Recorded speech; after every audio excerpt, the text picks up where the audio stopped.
Olá, queridos alunos do oitavo ano, tudo bem?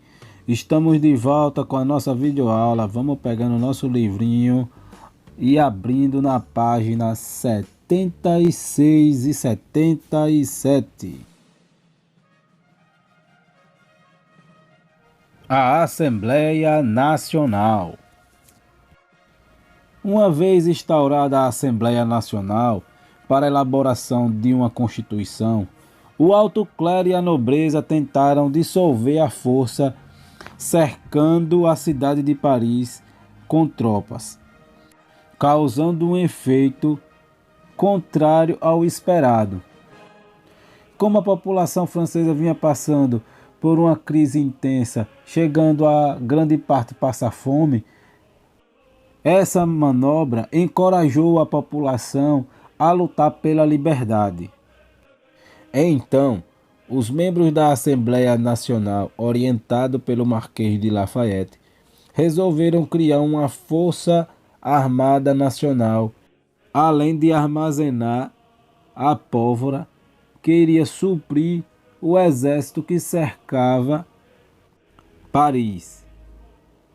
Diante de toda essa situação, o rei Luís XVI autorizou o andamento dos trabalhos da Assembleia.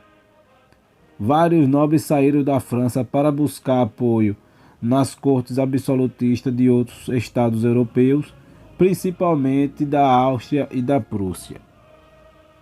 Diante de toda essa situação, cabe a mim mencionar que o prefeito se rendeu aos manifestantes, foi linchado, o mesmo acontecendo com o governador, e essa fase da Revolução foi conhecida como a fase moderada. Página 77, as reformas da Assembleia Nacional. Enquanto a Constituição era redigida, eles fizeram algumas reformas, como a abolição dos privilégios feudais, padronizaram o sistema de arrecadação de impostos e acabaram com as penas consideradas cruéis. Os bens do clero e dos nobres que saíram da França para buscar apoio em outros países, esses foram confiscados e utilizados como garantia para a emissão de assignats. A Igreja também passou a ser subordinada ao Estado depois da aprovação da Constituição Civil do Clero. Mas a obra mais importante da Assembleia foi a Declaração dos Direitos do Homem e do Cidadão, que serviu de base para a Constituição Francesa. Ela defendia os direitos individuais e a igualdade dos cidadãos perante a lei. Além disso, limitava o poder do rei e assegurava às pessoas o direito à propriedade. Nesse sentido, é importante você perceber que as propriedades, como terras, elas eram exclusivas do clero e da nobreza. E por mais que a burguesia tivesse dinheiro para comprar, esse patrimônio eles não poderiam ter.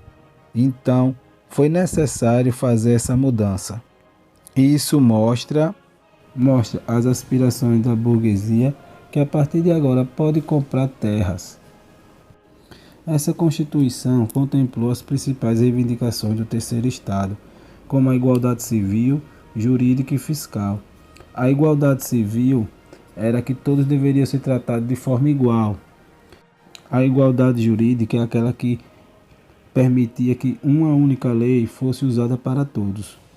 A igualdade fiscal é que o tributo que um cidadão francês pagava, todos os outros deveriam pagar sobre aquele produto ou sobre aquela atividade.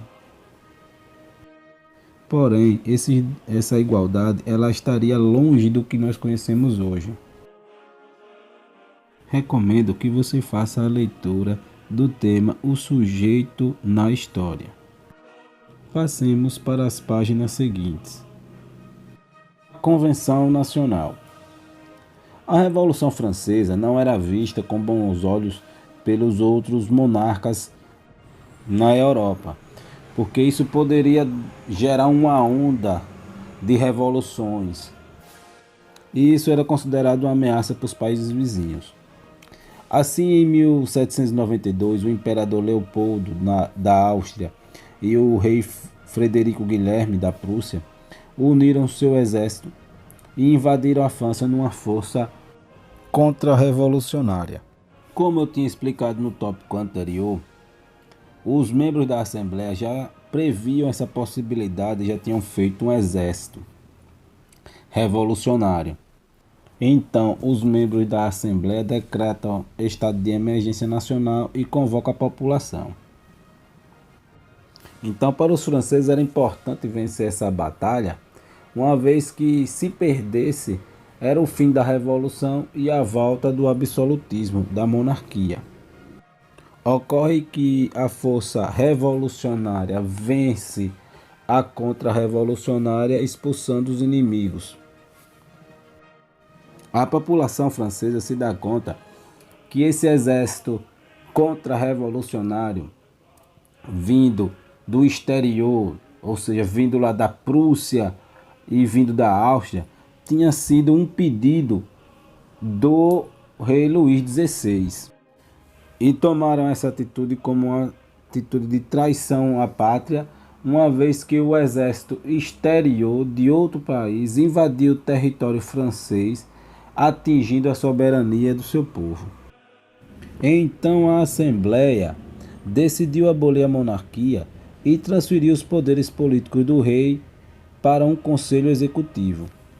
Logo foi instituída a Convenção Nacional, um novo órgão representativo que tinha como principal objetivo organizar a defesa militar da França e elaborar uma Constituição republicana, aprovar o direito de voto a todos os homens, independentemente da renda. Em 21 de setembro de 1792, a Convenção proclamou a República Francesa. Vamos observar essa imagem da página 78. Nesta imagem, nós identificamos alguns símbolos da Revolução Francesa. A árvore, número 2, representa o espírito da liberdade da República Francesa. O barrete frígio vermelho, uma espécie de gorro, era utilizado pela população mais pobre e até os dias atuais está presente em símbolos republicanos franceses. As cores da bandeira francesa, no número 1, estão representadas em diversos adornos.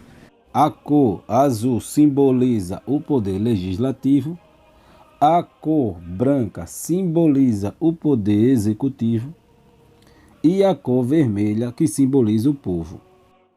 É possível identificar pessoas de diversas idades e músicos. Página 79. A prisão e execução do rei.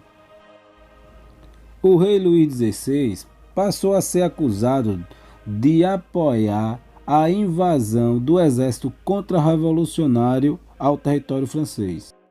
Como sabia que a pena por traição à nação seria a pena de morte, Luís XVI tramou uma fuga e foi capturado quando tentava atravessar a fronteira com a sua mulher e seus filhos em uma carroça. Capturado, foi levado a Paris e submetido a um tribunal no qual foi condenado por tirania e traição à nação, sendo condenado à morte e executado no dia 21 de janeiro de 1793. As facções políticas na Convenção Nacional. A Revolução Francesa havia a participação de diversos grupos políticos, monarquistas, constitucionalistas, republicanos. Na convenção, porém, destacaram-se 3 grupos políticos. Os girondinos. Eles eram partidários da descentralização política e defendiam a autonomia das províncias, bem como o interesse da alta burguesia. Desejavam limitar as conquistas sociais que já tinham sido sofridas, um grande baque quando eles tiram a grande parte das propriedades do clero, que era quem praticamente financiava os hospitais das pessoas mais pobres, as escolas. Eles ficavam sempre reunidos à direita na Assembleia. Os jacobinos desejavam ampliar as conquistas sociais que haviam sido propostas no início da Revolução. Por isso encontravam com o apoio dos sans-culottes. Eram considerados radicais e sentavam-se à esquerda na sala da Assembleia. Seus principais líderes foram Robespierre e Danton. A planície ou pântano ocupava o lugar central da Assembleia e não tinha uma posição política definida. Passemos agora para as páginas 80 e 81. A Convenção dos Girondinos. Como era formado por maioria burguesa, os girondinos tinham a preocupação de manter o controle da convenção, pois eles achavam que uma vez os jacobinos tendo o controle, eles poderiam retirar a questão do direito à propriedade, que era de grande interesse para os burgueses. Diante da instabilidade social que passava a França e da ameaça iminente de uma nova investida de um exército contra-revolucionário, dessa vez formado pela Inglaterra, Espanha, Áustria, Prússia e outros estados europeus, os girondinos tiveram que investir muito dinheiro em armas e soldados. Essa crise financeira forçou os líderes da convenção a lançar novos assignats, que logo se desvalorizaram devido à inflação. Descontente com o governo dos girondinos, os sans-culottes intensificam a união com os jacobinos e tomam o poder da convenção. O governo radical. A partir de julho de 1793, os jacobinos estruturaram seu governo em torno do Comitê de Salvação Pública. Esse órgão seria responsável pela implantação das reformas necessárias. A medida mais importante desse comitê foram as seguintes: substituição das autoridades provinciais monárquicas por agentes nacionais fiéis à ordem do comitê. Educação pública gratuita. Abolição da escravidão nas colônias francesas. Criação de manufaturas públicas, principalmente bélicas e têxteis. Estabelecimento de lei do preço máximo, que tabelava o preço do pão e dos cereais. Na página 81, vocês irão fazer a leitura e responder as questões A e B, porque seguiremos nossa aula para a página 82. A radicalização revolucionária. Pessoal, quando os jacobinos assumiram o poder, a crise financeira na França era imensa. E além disso, regiões economicamente importantes do país se posicionavam contra o governo revolucionário. Foi nesse contexto que Robespierre, conhecido como o Incorruptível, assumiu a liderança do Comitê de Salvação Pública em 1793, no mês de julho. Em agosto desse mesmo ano, Robespierre decretou a mobilização militar em massa, estimulando a população a pegar em armas mais uma vez. No mês seguinte, Robespierre deu início ao regime que ficou conhecido como Terror. Ele criou os comitês revolucionários, que eram responsáveis por prender as pessoas acusadas de serem inimigas da República. Foram presos suspeitos de serem monarquistas ou partidários dos girondinos. Nesse período, até algumas pessoas que haviam ajudado a Robespierre chegar ao poder foram executadas. Julgamentos sumários em toda a França foram realizados e milhares de pessoas foram executadas na guilhotina. O julgamento sumário é aquele julgamento rápido, sem direito à defesa da pessoa. A pessoa é acusada sem apresentar prova, a pessoa vai lá, já julga, condena e executa em poucos dias. E a guilhotina é esse instrumento aí que vocês podem ver na imagem. Ele foi muito utilizado na Revolução Francesa na execução. Segundo eles, a guilhotina era um instrumento rápido e indolor. A pessoa que morria não iria sentir dor. Seguimos para a reação termidoriana e o terror branco.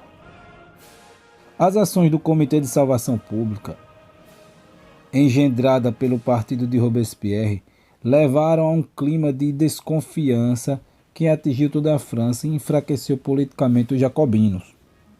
Aproveitando-se da situação, os girondinos retomaram o controle da convenção. No dia 27 de julho de 1794, a convenção decretou a prisão de Robespierre, executado na guilhotina como os outros líderes jacobinos. Robespierre, prova do próprio veneno. A França era possuidora de algumas colônias, dentre elas na América, que diante da crise econômica e a fragilidade política em decorrente dessa revolução, começaram a pleitear sua independência. Caso do Haiti na Revolução de São Domingos. Já estamos chegando ao fim de mais uma aula. Fique agora com a nossa dica do professor e no final a atividade proposta por ele. A primeira dica de hoje é o filme A Revolução em Paris, que mostra a Revolução Francesa sob a ótica da população pobre parisiense. O filme vai mostrar os acontecimentos mais importantes da Revolução que nós estudamos até aqui. Vale a pena conferir. A outra dica é o filme Maria Antonieta, que vai mostrar o contrário, vai mostrar as causas da Revolução Francesa. Nós vamos ver nesse filme o glamour e a ostentação da corte do rei Luís XVI e sua rainha Maria Antonieta. Muito interessante você assistir os dois para você ter como parâmetro a vida do povo e a vida da corte da nobreza francesa. Outra dica para assistir é o documentário Revolução Francesa da TV History Channel. Vou deixar aqui uma dica de leitura que é A Revolução Francesa em História em Quadrinhos,